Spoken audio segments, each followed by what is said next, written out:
Hello, beautiful, amazing, fantastic world, and you, amazing, unique, individual personality you. Today, I would like to speak a little about the sentient soul, the intellectual soul, and the consciousness soul. All of these, of course, are within our own being, and they do work a little different based on, well, how we perceive and use our inner faculties for things. I will give you an example. I have just reflected and processed this in the first place, so it is very fresh and very clear to me in the moment. So, when you observe with your senses, your outer senses, let's say an outer physical object, let's say a flower. When you passively observe it, you also have observations of the flower within your being. You are affected in a feeling of some kind. That is the sentient soul. It is the passive observation that is affecting us while we observe something. If we turn, that is the sentient soul, the sensory soul. Now, if we close our eyes for a moment and process and use our intellect to reflect upon this physical object, process it and getting to understand it with our intellect actively. That is our intellect soul. Now, after we have processed and worked upon this from our intellectual soul, let's say that flower brought you joy. Let's say that flower brought you a sense of beauty and joy, and you wish to give another person that beauty, that joy, that feeling of the flower. And then you go from the intellectual soul over to the consciousness soul when you are going out to do an action. That is the three processes of first observing, then processing, then action, in a sense. We cannot just go and do action unless we just impulsively go and do action. It happens and it is highly enjoyable in many situations. But if we truly are to master ourselves and to truly care what we put out in the world and to truly getting to observe what we human beings have as faculties, you see, like the sentient soul, intellectual soul, and consciousness soul, which all three kind of work differently. Passive observation, processing in our intellect, and then actions consciously through choice. This can be mastered. These things within our inner faculties of meditation, of focus, of here and now. You can become an utilizer and a master of your own thinking, at least. You use your own thinking to unfold and to grow your forces within you.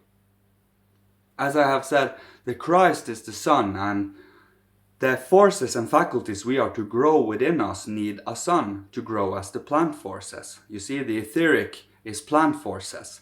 And for the plants to grow and to flourish and to be nurtured, it needs the sun, love, warmth.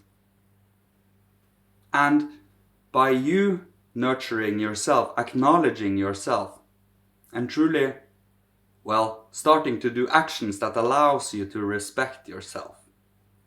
You observe yourself objectively just as you observe anyone else, and do actions thereafter based on what is needed in this world of our observations, studies, and so on. So to see where we should cultivate certain faculties in different areas of the world, really. We need to also be flexible here because different areas in the world requires different strengthenings of our 7 faculties. 4 we can become conscious of in the moment. The other 3 will come later a little. Of course, we can become partially acquainted with the seeds of the manas, buddhi and atman, the spirit self, life spirit and spirit man. But these faculties will, to all intents and purposes, be unfolded later. But we have to build the foundation so that it can unfold itself into the future. That is what initiates have done from all civilizations. Truly building and inspire. Build inspire, study, and teach. We are just as much students as we are guides. That is just, we master our craft while we teach too. We deepen our craft, widen our craft, constantly mastering more and more faculties and more aspects of it. And it never ends. That is the beautiful, beautiful part of the universe. You will never get bored because there is no end to this study. And never should it be an end to this study either. What are you going to do when it ends? Just rot away? Just disappear? Just stand still passively? Do nothing? There is always activity. Except when there is a cosmic night. When everything has come back into the bosom of the God, of divine, in a cosmic sleep. And when everything wakes up again, everything comes back to activity. The cosmos is a marvelous place, and this earth is one heaven of a place to study and to unfold our everyday life, our understanding for life, our love for another human being. There have been very little focus on manners, respect, dignity. Truly become sophisticated, elegant, and like the best examples I can use is like in the ancient Egyptian times, or in the ancient Persian or in ancient Indian times, the 7 rishis in the Indian times, the high priests of the Persian and Egyptian times, that were initiating, teaching, and training the rulers to rule a country. They were the teachers that did not care for ruling and guiding a whole people. We are but the mentor that sends the hero out on his journey. That is at least what I truly, relate to. And that is what I have constantly been building. But I learn as long as I live. I absorb everything around me and observe and process and see what can be kept, what is healthy and what is to a detriment. What is unhealthy and what brings illness because of it is unease there, a dis-ease, right? And that brings imbalances to the body. You see, the body is a direct relation to our soul and spirit. So the more our body diverges from what is healthy and balanced, the more imbalanced our soul and spirit are, and our inner faculties. It is all about bringing your consciousness into your body and again becoming a leader of your faculties. You become the leader of your inner being and starting to become disciplined. You work upon your inner being constantly. It is truly effort, work, it is activity. And it is a constant change, a constant movement. Constant metamorphosis and transformation.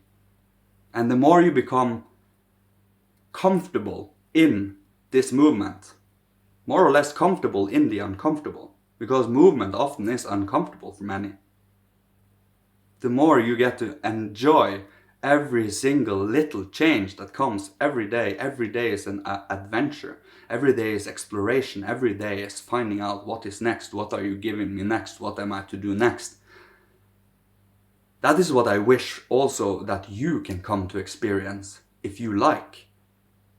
I inspire you to you yourself go actively and search for the divine and search for answers, search for understanding. That fire has, again, to be lit in everyone. That truly is an inner bonfire that needs for every individual to give themselves that kindlewood, that firewood, to constantly put into the fire. It has to be in a constant giving into the fire. Give more firewood to the fire. But I cannot give you firewood constantly and fire up that wood. No, I give you firewood. So can you use your lighter to keep firing that up, and then you can start adding firewood for yourself. This is just symbolically speaking, right? This is freedom. I inspire you. I do not control you. I do not say, do this, do that. You can, if you want to unfold your human potentials. Your potentials as the future 10th hierarchy. Far, far, far in the future, of course, but I personally, these feelings of reverence you get from working at this is irreplaceable. It is something, it's an anchoring, it is something that you just wake up every day and start to follow. It is life. That is the best way to describe it. Love for life. Curiosity and wonderful life. Reverence and devotion for the divine and for the process and for the whole organism of the solar system and the constellations around it. Just as examples. But our constellations around us with the planetary systems are our body.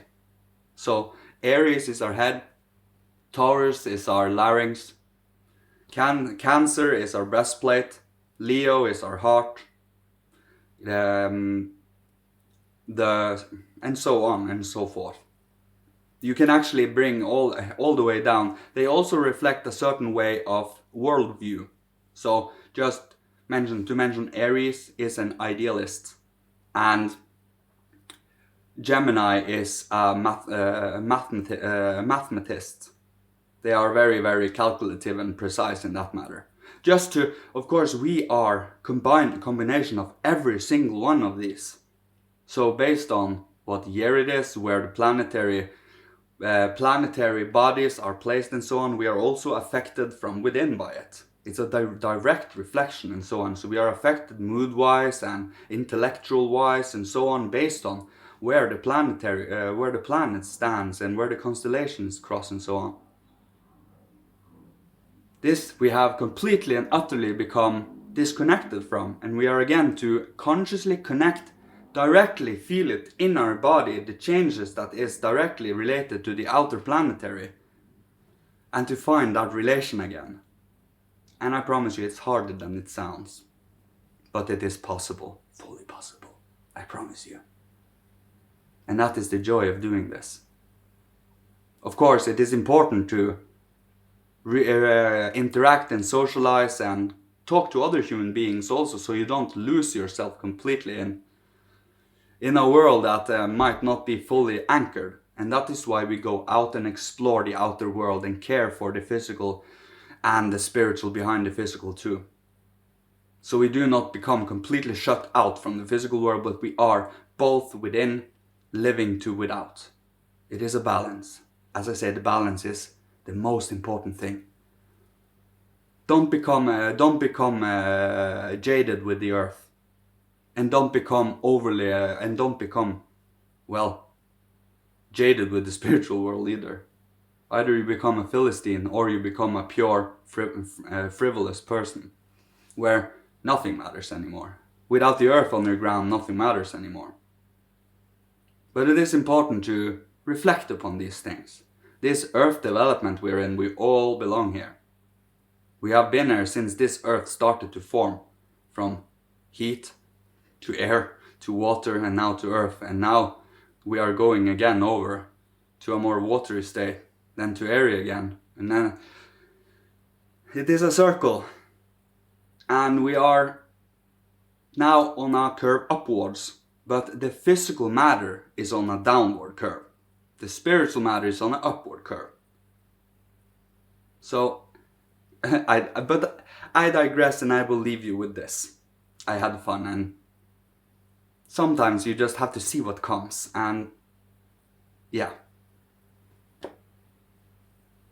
Thank you so much for listening to me, for you being curious, for you finding out what this world is about. May you have a wonderful, happy Easter, and have the feeling of the solemn of death and the grand bliss of resurrection within your heart. And again, a reawakening to life and reawakening to activity and the spirit within your body. No longer staying passive in this world, but actively participating. May Father, Holy Spirit, Christ, Jesus, and the hierarchy, Michael, the ancient masters of all and ancestors, bless, protect, guide, and love you. You that is so graciously and amazingly following on the path that God has given you, that you are following along on the promptings from your inner soul and not where everyone else wants you to be. You know where you are to be. You know what your soul tells you. Trust that and purify and ennoble so that you truly can trust yourself. That is truly something that is lacking today. Trust in oneself. So, may your heart be warm and may your successes be many. Thank you so much. Love you. Goodbye.